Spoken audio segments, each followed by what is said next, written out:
அனைவருக்கும் தினம் ஒரு தகவல் சார்பாக இனிய வணக்கங்கள். இன்றைக்கி நம்ம பார்க்க போகிற பதிவு நாளை வந்திருக்கக்கூடிய சக்தி வாய்ந்த தை மாத சங்கடஹர சதுர்த்தி. வியாழக்கிழமையோடு வந்திருக்கக்கூடிய இந்த சதுர்த்தி நாளானது நமக்கு குபேர சங்கடஹர சதுர்த்தி அப்படின்னு அழைக்கப்படுதுங்க. குரு பகவானுடைய அருளும் நமக்கு பிள்ளையாருடைய அனுகிரகமும் ஒரு சேர கிடைத்தாலே போதும், நம்ம வாழ்க்கையில் தடைப்பட்ட எல்லா விதமான சுப காரியங்களும் சரி, நம்ம நினச்ச காரியங்கள் நடக்கிறது, குறிப்பாக நம்முடைய கடன் பிரச்சனைகள் எல்லாம் தீர்ந்து நல்ல குபேரனை போன்ற ஒரு செல்வ யோகம் நம்மை தேடி வரும். எப்படி குபேரனுடைய அந்த பானையில் செல்வம் நிரம்பி வழியுதோ அதே மாதிரி நம்ம வீட்டிலும் என்றைக்குமே செல்வம் இருந்து கொண்டே இருக்குங்கிறது தான் ஐதீகம். அப்படிப்பட்ட ஒரு சக்தி வாய்ந்த ஒரு பதிவு தான் நம்ம தெரிஞ்சுக்க போகிறோம்.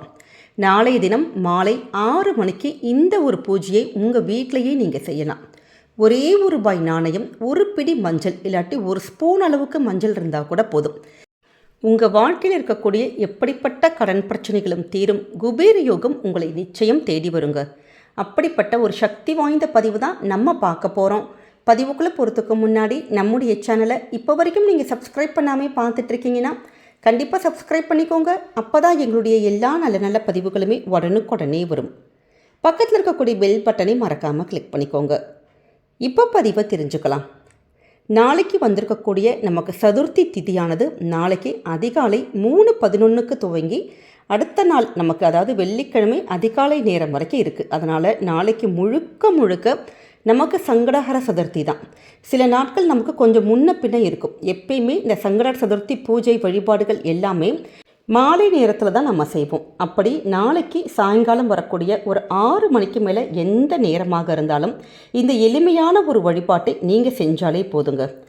பொதுவாகவே நமக்கு சங்கடஹர சதுர்த்தி அப்படின்னாலே நம்முடைய சங்கடங்களை தீர்க்கக்கூடிய ஒரு அற்புதமான ஒரு நாள். அதுவும் நம்ம இந்த தை மாதத்தில் வந்திருக்கக்கூடிய சங்கடஹர சதுர்த்தி ரொம்ப விசேஷம். ஏன்னு கேட்டிங்கன்னா, தை மாதம் அப்படின்னாலே ஒரு பெருக்கத்துக்கான மாதம். எல்லாமே பெருகி வரும். வீட்டில் சுபிக்ஷங்கள், ஒரு ஐஸ்வர்யங்கள், வேறு எல்லா நல்ல காரியங்கள், சுப விஷயங்கள் இது எல்லாமே பெருகும். அப்படிங்கிறதுனால தான் இந்த மாதத்தில் வந்திருக்கக்கூடிய சங்கடஹர சதுர்த்தியும் நிச்சயமாக நம்ம குடும்பத்தில் நல்லதொரு பெருக்கத்தை கொடுக்கக்கூடிய ஒரு விரத நாளாக நமக்கு கருதப்படுது. அப்படி நமக்கு திதியில் 4வதாக வரக்கூடிய திதி தான் சதுர்த்தி திதி. இந்த முழுமுதற் கடவுளான விநாயக பெருமானுக்கு மாதத்தில் 2 தடவைக்கு இந்த சதுர்த்தி திதி தேய்பிரையில் வரக்கூடிய சதுர்த்தி தான் நம்ம சங்கடஹர சதுர்த்தின்னு சொல்கிறோம். நம்ம வாழ்க்கையில் எவ்வளவு ஒரு கஷ்டமாக இருக்கட்டும், ஒரு வறுமையாக இருக்கட்டும், தீராத நோயாக இருக்கட்டும், உங்களுக்கு வெளியில் ஒன்றுமே சொல்ல முடியாத ஒரு இக்கட்டான ஒரு இதில் நீங்கள் மாட்டிருக்கீங்க. அப்படி எப்படிப்பட்ட கஷ்டத்தையும் அதை வேரோடு அறுத்து எறியக்கூடிய ஒரு விரதம்னா இந்த சங்கடஹர சதுர்த்தி விரதம் தாங்க. அதனால தான் பிள்ளையாரை வேண்டி நம்முடைய கஷ்டங்கள் எல்லாம் தீர்வதற்கு எல்லாருமே மேக்ஸிமம் நமக்கு இந்த ஆன்மீகம் தெரிஞ்சவங்க எல்லாருமே இது மாதிரி சதுர்த்தி நாளைக்கு விரதம் எடுப்பாங்க. நாளைக்கு அதுவும் வியாழக்கிழமையோடு வந்திருக்கிறதுனால உங்களுக்கு எப்படி முடியுமோ அட்லீஸ்ட் ஒரு நேரம் விரதம் எடுக்கலாம். இல்லாட்டி காலை மதியம் 2 நேரம் எதுவுமே சாப்பிடாமல் பால் பழம் மட்டும் சாப்பிட்டுட்டு மாலையில் நம்ம அந்த பூஜைகள்லாம் பண்ணி முடிச்சதுக்கப்புறமேட்டு பக்கத்தில் இருக்கக்கூடிய பிள்ளையார் கோவிலுக்கு போயிட்டு வந்ததுக்கப்புறமேட்டு நிறைய பேர் அப்படி விரதம் முடிப்பாங்க. உங்களுக்கு எப்படி முடியுமோ அப்படி விரதம் இருக்கலாம். விரதம் இருக்க முடியாதவங்க நாளைக்கு எளிமையான சைவ உணவுகள் மட்டும் எடுத்துக்கிட்டு அசைவத்தை கண்டிப்பாக நாளை தினம் தவிர்க்கணும். சைவ உணவுகள் சாப்பிட்டுட்டு அப்படி பிள்ளையாரை மனசில் நீங்கள் நினச்சி வேண்டினாலே போதும், நிச்சயமாக பிள்ளையாருடைய அருள் கடாட்சம் நமக்கு என்றைக்குமே கிடைக்கும். பிள்ளையாருக்கு இப்போ நீங்கள் விரதம் இருக்கீங்க அப்படின்னு கேட்டிங்கன்னா பிள்ளையாருக்கான எந்தவித மந்திரங்கள் நீங்கள் சொல்லலாம்.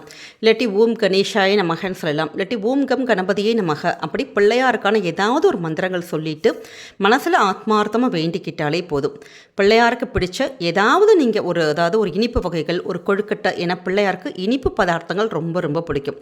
அப்படி ஏதாவது ஒரு இனிப்பு உங்களால் செய்ய முடியும்னா செய்யலாம். அப்படி இல்லாட்டி பழங்கள், உலர்திராட்சை என்ன உங்கள் கிட்டே இருக்கோ அதை நீங்கள் வச்சு சுவாமிக்கு வச்சு ஒரே ஒரு எளிமையான ஒரு தீபம் மட்டும் ஏற்றிட்டு உங்களால் முடிந்த ஒரு பூஜைகள் நம்ம பண்ணாலே போதும். இதெல்லாம் முடிச்சதுக்கப்புறமேட்டு சந்திர தரிசனத்தை நம்ம பார்த்ததுக்கப்புறம் தான் விநாயகரை மனசார வணங்கிட்டு தான் பிரசாதத்தை சாப்பிட்டுட்டு நம்ம விரதத்தை நம்ம நிறைவு பண்ணணும். இப்படி தாங்க ரொம்ப சிம்பிளாக பிள்ளையாருக்கான இந்த சங்கடஹர சதுர்த்தி விரதம். நாளைக்கு நம்ம வீட்டில் இந்த பூஜையில் செய்யக்கூடிய ஒரு எளிமையான ஒரு விஷயம் என்னன்னு கேட்டிங்கன்னா, உங்ககிட்ட ₹1 நாணயமும் ஒரு கைப்பிடி மஞ்சள் மட்டும் இருந்தால் போதும். ஏன்னா வியாழக்கிழமையோடு கூடி வந்திருக்கிறதுனால இந்த ஒரு மஞ்சள் வழிபாடு நம்ம செய்கிறதுனால கண்டிப்பாக பணம் சம்பந்தப்பட்ட விஷயத்தில் உங்களுக்கு என்ன பிரச்சனை இருந்தாலும் தீரும். பிள்ளையாருடைய அனுகிரகத்தால் உங்களுடைய வேண்டுதலும் நடக்கும். அந்த குபேரனுடைய யோகங்கள் எல்லாமே கிடைக்கும். வியாழன் அப்படின்னாலே குரு பகவான் தான். நம்ம வாழ்க்கையில் இருக்கக்கூடிய அந்த தடைப்பட்ட சுப காரியங்கள் நடத்துறது, வேறு எல்லா விஷயங்களும் கல்வி, செல்வம், ஞானம், அறிவு இது எல்லாமே கொடுக்கக்கூடிய ஒரு தெய்வம்னா குரு பகவான் தான். அவருடைய அருள் நமக்கு கிடைச்சாலே போதும், நம்ம எல்லா விஷயத்துலையும் நம்ம முன்னுக்கு வரலாம்ங்கிற ஐதீகம் இருக்குது. அதனால் குருவுக்கு உரிய அந்த மஞ்சள் வச்சு நம்ம வீட்டில் செய்கின்ற எளிமையான பரிகார முறை.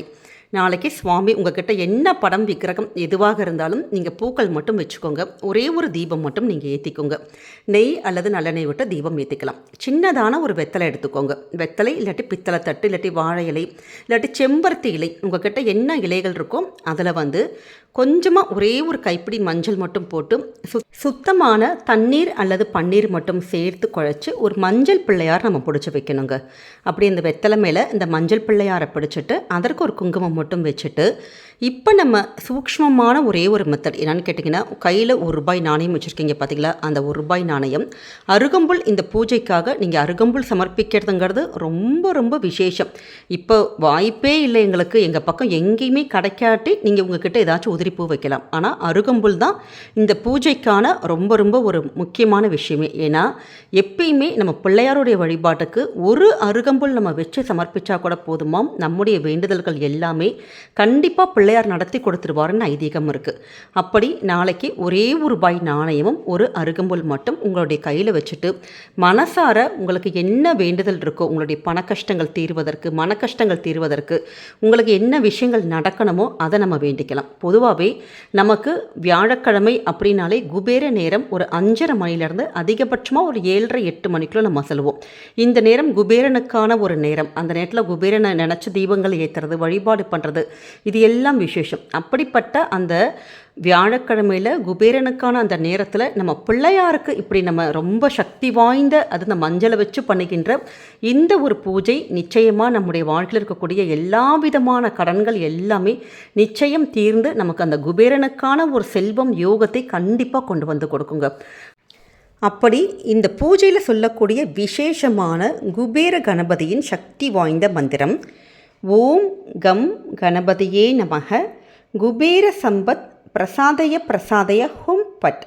ஓம் கம் கணபதியே நமக குபேர சம்பத் பிரசாதய பிரசாதய ஹும் பட் அப்படிங்கிற சக்தி வாய்ந்த மந்திரத்தை நாளைக்கு உங்களால் எவ்வளவு முடியுமோ, 1 முறையோ 3 முறையோ இல்லாட்டி 9 முறை 27 முறை அப்படி ஏதாவது ஒரு கணக்கு வச்சுட்டு நீங்கள் நல்லா ஆத்மார்த்தமாக வேண்டி உங்களுடைய கஷ்டங்கள் எல்லாம் தீரணும்னு சொல்லிட்டு பிள்ளையார்கிட்ட இந்த சூக்ஷ்மமான குபேர கணபதி மந்திரத்தை சொல்லி வழிபட்டோன்னா நிச்சயமாக ஒருத்தருக்கு வாழ்க்கையில் எப்படி ஒரு ஜாக்பாட், ஒரு அதிர்ஷ்டம் அடித்தா எவ்வளோ ஒரு சந்தோஷமாக நம்ம வாழ்க்கையே மாறும். அதே மாதிரி நல்ல ஒரு மாற்றத்தை, குபேர யோகத்தை நம்ம எதிர்பார்க்கலாம்.